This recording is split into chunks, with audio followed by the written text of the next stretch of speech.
Ayan guys, shoutout sa mga lagi nanonood sa vlog ko, sa YouTube ko, sa FB page ko. Guys, salamat sa support. And ayan, pwede nyo ako guys i-PM sa FB page ko. May mga tanong. Ayan, nagre-reply naman ako guys pag pag hindi ako busy. Doon ako pag di ako busy guys, nagre-reply ako doon sa page ko. Yan, para magkaroon kayo ng dito naman sa YouTube ko, para magkaroon kayo ng idea about dito sa Macau. Sa mga gusto mag-apply, gusto lumipat, mga gusto mag cross country guys, mayroon akong playlist dito sa YouTube na pwede nyo mapanood para may idea kayo paano lumipat ng Macau. And maganda guys dito sa Macau, mura dito mabilihin, malapit sa Pilipinas, and kaya mong mapapunta yung pamilya mo, example mga parents mo, para naman may experience na mag-abroad, makapunta ng ibang bansa. Mura lang ang pamasahe. Mga anak mo, tawa mo, pwede mong papuntin dito sa Macau. Luluto ako guys.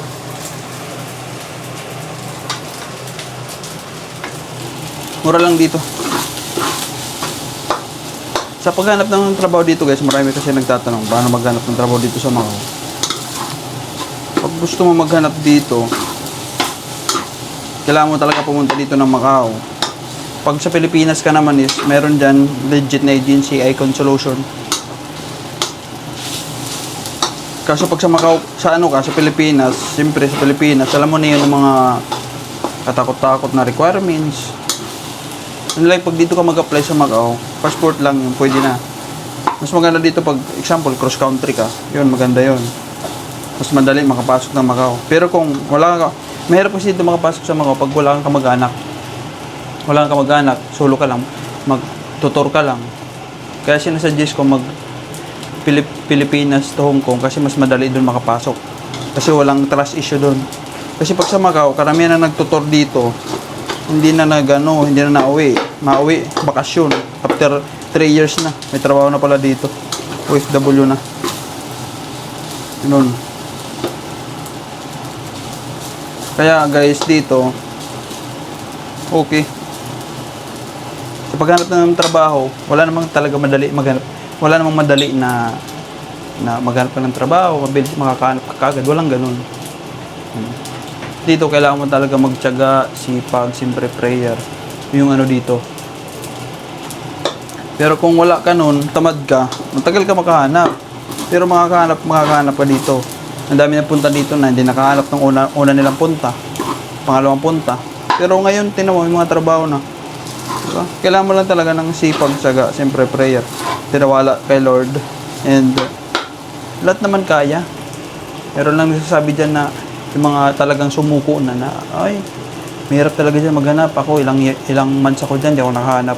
Kasi, di ka talaga makahanap pag bigla kang susuko. Diba? Pero kung hindi ka susuko, siyempre, naumpisan mo na. Isipin mo mga sinayang na mapanahon mo. Isipin mo yung mga araw na sinayang mo, tapos hindi mo lang itutuloy. Sayang. Kaya, kung apply ka dito, tapos di ka nakahanap, balik ka ulit. Diba? Exit ka lang Thailand kung wala kang kamag-anak dito. Kasi pag wala kang kamag-anak dito, nahirapan ka na makabalik ulit dito. Kasi nga, may record ka na nag-tour ka tapos di ka umuwi, di ka bumalik. Kaya kung wala kang kamag-anak, ka na lang, Thailand ka. Thailand or Singapore, basta huwag ka lang Pilipinas. Kasi pag sa Pilipinas, ang hirap. Ang hirap kayo sa Pilipinas. Kaya karamihan ng iba nagtutor lang dito. Ako, tour lang ako dito. Tour lang, tapos hanap ng trabaho. Diba? Kapatid ko, kinuha ko dito. Kuha lang ako ng invitation sa consulate. Kinuha ko siya dito. Tapos naghanap siya ng trabaho yun, nakahanap. Ganun lang. Tapos pag nandito ka na sa Macau, nagtatrabaho. Pag may may card ka na dito, ng Macau card. Pwede ka na mag-invite. Punta ka lang sa Philippine Consulate. Dito sa Macau, kuha ka ng invitation. Pwede mo na-invite yung mga kamag-anak mo, anak mo. para makapunta sila dito. Ganun.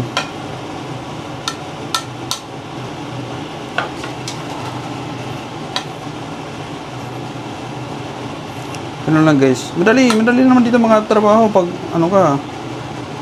Ipagan mo kasi. Ipagan mo, ganap. Kasi kung wala kang sipag, gusto mo ng instant.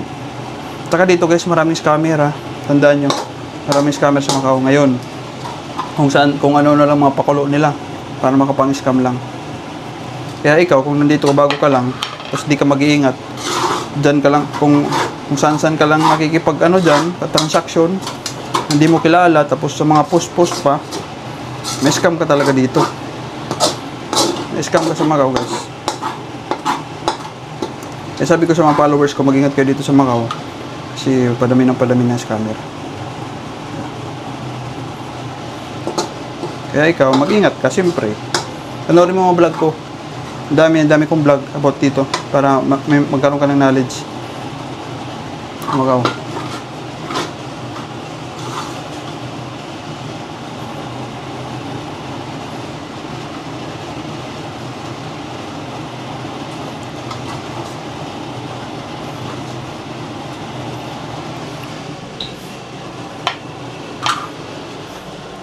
Yun lang guys, yun lang yung share ko.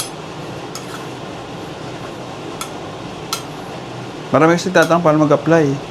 Mayroon sa Icon Solution dyan sa Pilipinas. Icon, mahirap din makaano dyan. Kailangan mo magtsaga dyan. Sabi ng isa kong followers, Idol, nag-ano ako dyan sa Icon. Wala naman, di naman sila gre-reply. Eh, siyempre talaga, di mag-reply pag isang beses ka lang mag-email. Dapat doon talaga guys. Pag nag-email guys, maraming beses ka, hindi yung isang beses ka lang, hindi lang nag-reply, tigil ka na. Maraming nag-email dyan guys, hindi lang ikaw, ang dami. 1,000 yan dyan. Nag-email araw-araw. Kaya kung isa lang yung entry mo, malabo yan. Takpan yan, matabunan. Kaya damihan nyo ha guys ha, sa Icon Solution. Legit naman yan pa Macau. Dapat may experience ka dyan ng mga hotel. 5-star hotel, dapat 1 year to 2 years experience ka dyan. Pero pag dito sa Macau, wala kang experience, pasok ka dito. Yun kaganda pag dito kami mag-apply. Yun lang guys, thank you so much and God bless sa lahat. Thank you sa support. Salamat, yun lang.